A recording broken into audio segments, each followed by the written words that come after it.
First, let me start the recording. So first we'll go through a bit of a theory only. So the first thing we have is what is an atomic weight? Atomic weight of an element, right? Atomic weight of an element is the number of times that element is heavier than 1 by 12 of carbon 12 atom. Now why? Now what is this 1 by 12 of carbon 12 atom? Actually, the carbon 12 atom is the standard unit that we take carbon 12 atom as the standard unit because it is a perfect Dalton number.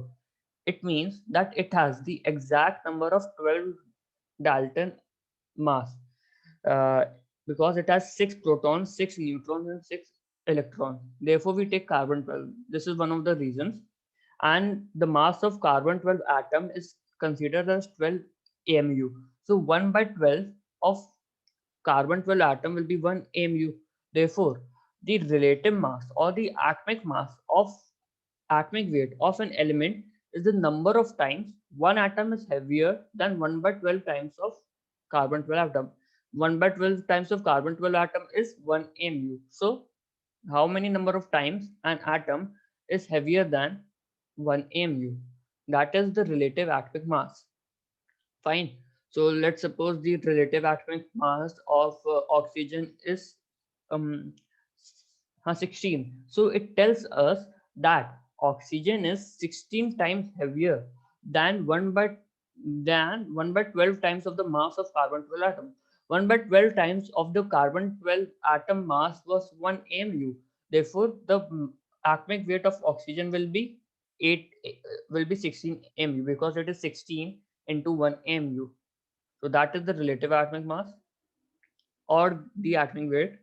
The second thing we have the molecular mass. The molecular mass here, the molecular mass of an element or compound is the sum total of all the molecules of the atomic weight of the molecules that that compound contains. So like suppose we have H2SO4. Here we have H2SO4, right? So we now know that the mass of H is 1, of S is 32, S 1632, and O is O8 1616. So what will be the relative molecular mass? Molecular mass of any compound is the net total of com- all the molecular mass of the individual atoms that the compound contains. So we have H2SO4. So the molecular mass of H2SO4 will be the coefficient that atom has. So we have two atoms of H. Therefore, 2 into mass of one atom. Then we have one atom of S, therefore 32. Then we have four atom of O, therefore 4 into 16. 16 is the atomic mass of O, oxygen. Therefore, this will give us the molecular mass of sulfuric acid, that is 98. Right? This is one of the method to calculate molecular mass of sulfuric acid, and this is further used in numericals. Okay. The next thing we have uh, chat. How did you do, Sanjeevan? I don't know. The next thing we have, what is fractional atomic weight? Now, you all must have seen atomic weights, and you all must have seen that most of the atomic masses that you have studied are whole number. Like O at 16, 16 is whole number, chlorine is mm, uh, fluorine is whole number, F714. Like these, all the masses that you have generally studied, you have studied whole number. But there are certain masses that are not whole number. For suppose Cl. Cl has the atomic mass of 35.5. So what is the idea behind the atomic mass being fractional number? The idea behind atomic mass being fractional number is that one atom has many types of isotopes. So the isotopes of Cl are Cl1735 and Cl1737. That means the Cl exists in two states. One one is Cl 1735 and another is Cl 1737. It exists in two states at the same time. In the nature, it exists at two states. two isotopes. Therefore, whenever an atom exists in two isotopes, then to calculate the atomic mass, we calculate the average of all the atomic mass that it has. So in nature, the Cl atom, the chlorine exists as 75% of Cl1735 and 25% of Cl1737. Therefore, to calculate the average atomic mass, what we'll do? We'll calculate the ratio. How we calculate the ratio? The atomic mass of first isotope into the part in which it exists in the atmosphere, right? It exists out of 100%, 75% are of Cl1735. Out of 100%, 75% of are of Cl1735. That means out of 4 parts, 3 parts are of Cl1735. Therefore, 35 into 3 in plus 37 into 1. 37 is the atomic mass of the next isotope into 1. 1 is the part out of the total part it exists in the atmosphere. Cl1737 existed just 25% in out of the 100%. It means it exists only 25 by 100, that is 1 by 4. Out of 4 parts, only 1 part exists in the atmosphere. Therefore, what we'll do 37 atomic mass into 1. And what we have below, we have the total sum. Total sum is 3 plus 1. So we have below. So that will give out 35.5, right? This is the way to calculate the average atomic mass. Fine. Okay.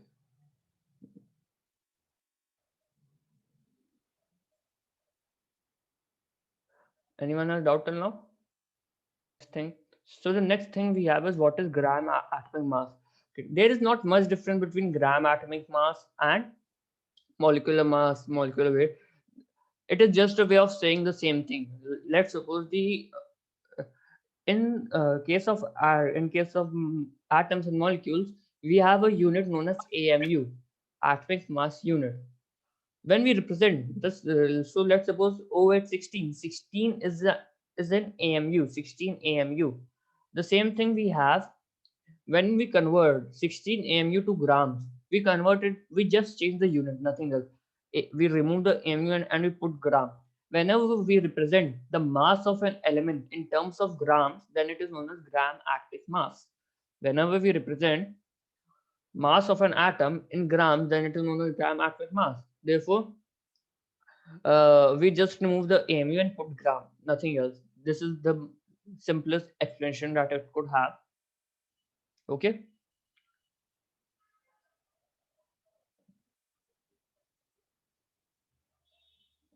Okay, yeah.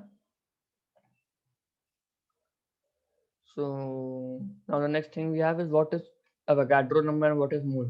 So actually mole is nothing but a unit only. Like we have one dozen of something. We have 1 dozen of bananas. Similarly, we have 1 mole of molecules. In 1 dozen of bananas, we have 12 bananas. In 1 mole of molecules, we have 6.022 into 10 to the power 23 molecules. 1 mole is nothing. It is just a way to represent a quantity. Like 1 dozen represent 12 atoms. Yes, Tejas. So next thing we have is so we were on what is mole, 1 mole. So 1 mole is just a way to represent a quantity. So we have atoms. We have 1 mole of atom.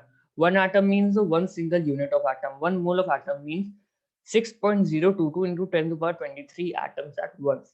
Right. Therefore, the 6.022 into 10 to the power 23 is known as Avogadro number, or it is also represented by Na.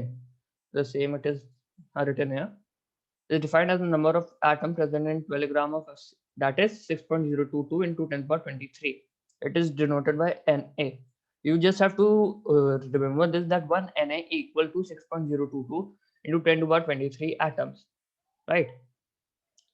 Next thing we have, so you just have to notice this, that what it is trying to say. Like we have a molecule sulfur dioxide, right? Sulfur dioxide has, we have 1 mole of sulfur dioxide. In 1 mole of sulfur dioxide, what we have 6.022 into 10 power 23 molecules of sulfur dioxide, right? In 1 mole of sulfur dioxide, we have 6.022 into 10 power 23 molecules of sulfur dioxide. But 1 molecule of sulfur dioxide contains 1 atom of sulfur and 2 atoms of oxygen. Therefore, 1 mole of sulfur dioxide will contain 1 mole atoms of sulfur and 2 moles atom of oxygen. You just have to observe this, nothing else. Therefore, we have SO2. We have 1 mole of SO2. Therefore, 1 mole of SO2 contains 1 mole atoms of sulfur. Sulfur atoms are 1 mole and 2 mole atoms of oxygen. Therefore, we have oxygen atom as 2 moles, right? So you just have to observe this, nothing else.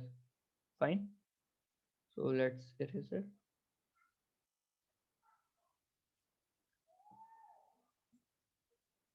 Now you all are saying that. Now we'll move to the syllabus that you all are after. See, the first thing is, this is just a form or a relationship to learn, that relative molecular mass is twice into vapor density, nothing else. You have to learn this. The proof is not in your reduced syllabus. Vapor pressure, molecular mass equal to twice into vapor density, equal to twice into vapor density. You have to just learn it. The proof is not in your syllabus. Okay. Question would come directly under that. You have been given vapor density, you have to calculate the molecular mass and vice versa. Take. Okay. Now next thing we have is, what is percentage composition of a compound? Percentage composition of a compound is the percentage of element present in an element. Like we have 70% of nitrogen in this earth. So 70% of nitrogen is present out of the all the atoms that are in this world, in this atmosphere. The same goes for a compound. We have a compound, suppose water. In water, we have two atoms of hydrogen and 1 atom of oxygen. So if I ask you what percentage of hydrogen we have in one molecule of water, then what you will do, you will calculate the total weight of water and you will calculate the weight of what hydrogen present in that water. Then you will get the percentage of the water, percentage of hydrogen in that compound. So percentage of an element in a compound is total weight of the element in one molecule, and the gram molecule weight, the weight that we just learned to calculate, like this H2SO4 one, like this, we calculate this, and then we also calculate the weight of that atom or that element in that molecule, and we just calculate the percentage of it. So we'll solve 3 types of examples in it, then it will be just more clear. The first type of example is, calculate the percentage composition of various elements in Na2CO3. So you have to calculate the percentage composition of each and every element in Na2CO3, right? So you have, the first step you have to do is calculate. Yeah, now we have to calculate the percentage combination of sodium carbonate, Na2CO3. So what we'll do, we'll first calculate the total atomic mass of the compound. The total atomic mass of the compound would be the sum total of the individual elements in that compound. So we have Na2CO3 and just ignore the writing, fine, because it is from mouse. So now we have atomic mass of Na as 23. So what we'll do, 2 into 23. The atomic mass of carbon is 12, so we'll have 12. The atomic mass of AO is 16, so we will have 3 into 16, right? And now we'll just add it. So 3 into 16 is 48, 48 plus 12 is 60, 60 plus 46 is 106. So the sum total will be 106. So we got the total mass of the compound.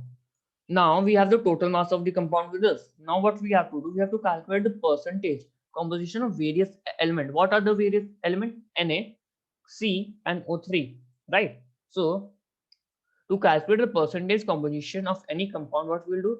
We just write the contribution of that element in the compound. So contribution of sodium in Na2CO3 is twice into 23, right? So what we'll do, we'll write twice into 23, that will be 46.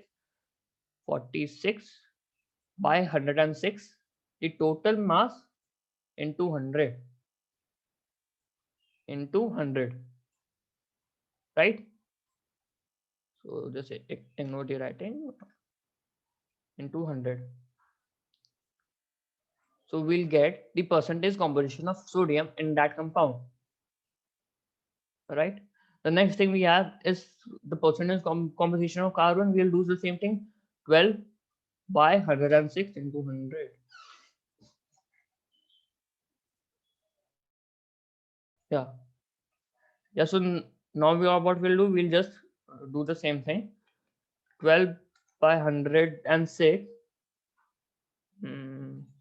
12 by 106 into 100. So we'll have the percentage composition of carbon. The next thing, for oxygen, we'll do the same thing, 3 by 16 into 3 by 16 means 48 upon 106 into 100. We'll get the percentage composition of oxygen. So these type of questions are also asked. Fine. This first example is clear to everyone?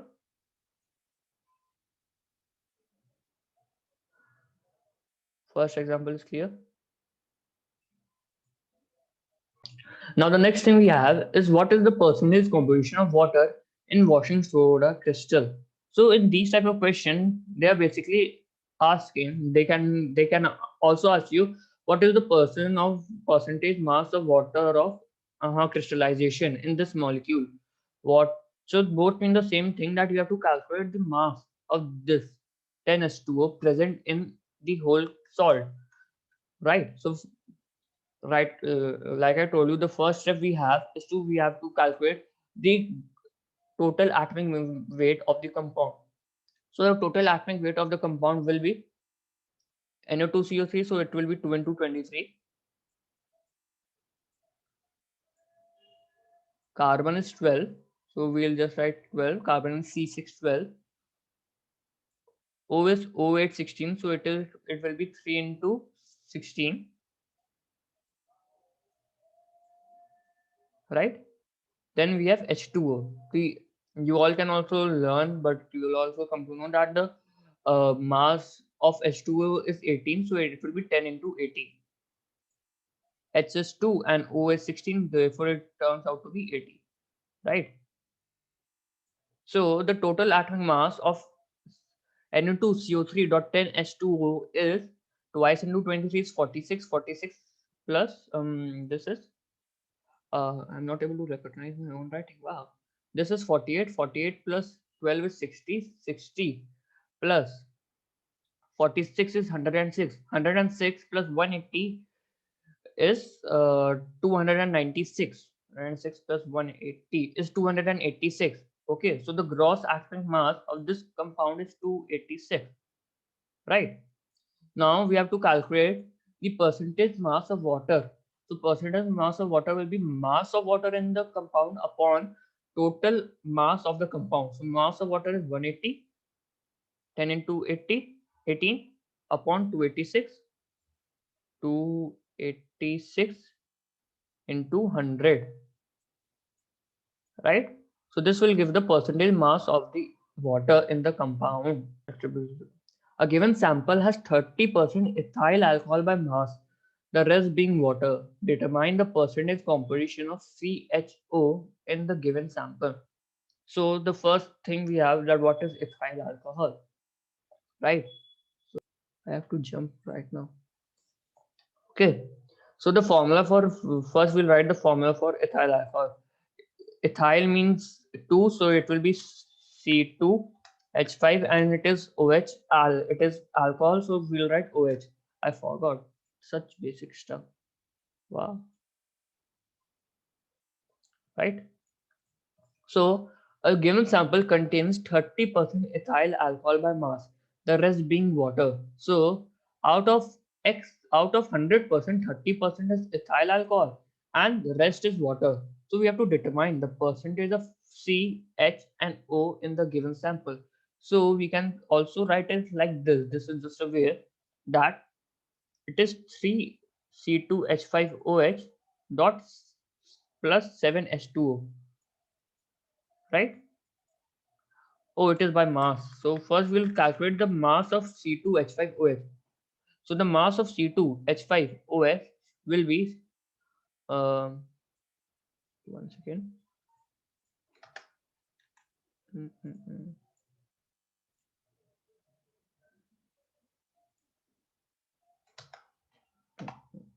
Yep. Hmm. Sorry. The mass of C2H5OH will be, C is 2 times, so it will be 2 into 12. H is 5 times, so it will be 5 into 1, that will be 5. Okay, so bad writing.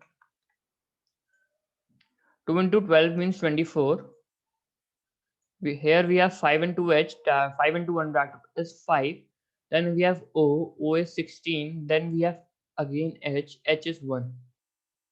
Right? So we'll just do the sum of it. 25, 4 plus 16 is 40. 40 plus 6 is 46. Therefore, the atomic weight of C2H5OH is 46. It is given that 30% of ethyl alcohol by mass is in a sample, the rest being water. Means what? Let's suppose the total mass of the sample is X, 30% of X is 46, right? Because it is given that 30% of ethyl alcohol by mass is, so we'll have 30%, that will be 3 by 10 of X will be 46. So we'll, from here we'll calculate X. So X will be, it will surely come in point. X will be 460 by 3, 460 by 3, right? So 460 by 3 will be approx 153.3. It will be 153.3, right? If 30% of the sample is ethyl alcohol by mass, then the 70% of the sample will be water, right? So this is the total. This is the mass of 30%. So what will be the mass of water? This minus this. So 153, 153.3 minus 46 will be the mass of water in the sample. That will be 106, right? That will be 107.33. 107.33. 7.33. This will be the mass of water present in the sample. Now we have to calculate the percentage of CHO in the given sample, right? So I think, yeah, okay, not a problem. I just had a simpler way to do the same thing. So now we have the mass of water, we have the total mass, we have the mass of C2H5OH. We have to calculate the percent of CHO in the given sample, right? We have total mass. Out of the total mass, we know that 70% is water. So we have to calculate the molecules, the number of molecules of water present. We have that one molecule of H2O has the mass of 18. So if we write that H2O has the mass of 18, right? The total mass of water is given as 108. 107.33. So how can we calculate how many molecules are present? We'll divide 107.33 by 18, right? 107.33 divided by 18. So that will leave us to 18 fives the 18 fives of 5, it's 40. So So that leaves us to 6 molecules. So now we have one molecule of ethyl and we have 6 molecules of H2O. And the meeting is about to end. So you all just rejoin